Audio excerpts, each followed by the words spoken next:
বাতাসে ঝুলে আছে এক পুরনো নিঃশ্বাস, ঢাকা শহরের ফুসফুসে।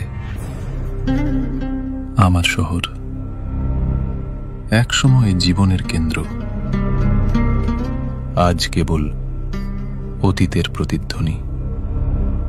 মিরপুর স্টেডিয়ামে একদিন ছিল উল্লাস, করতালির ঢেউ। আজ সেখানে শুধু ঘাসের বিছানা আর নিস্তব্ধতা।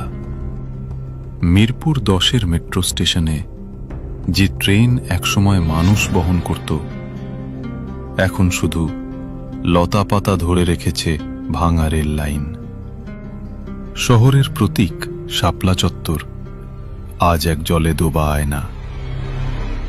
মানুষ নেই, শুধু প্রকৃতির ছাপ। মরিচা ধরা বাস, জলে ডোবা গাড়ি, সবই থেমে যাওয়া জীবনের স্মৃতি। জাতীয় স্মৃতিসৌধ, যে স্থানে সংগ্রামের ইতিহাস লেখা, আজ সেখানেও শেকড় গেঁথেছে নীরবতা। ভাঙা জানালা দিয়ে হাওয়া গায় এক বিষণ্ণ গান।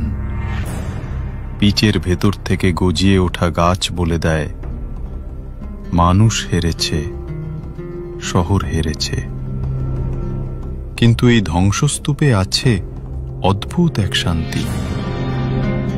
পচা মাটির গন্ধ, কালো পানির আয়না, আর ছাদের উপর জন্মানো গাছ মনে করিয়ে দেয়, শেষ পর্যন্ত প্রকৃতিই জয়ী হয়।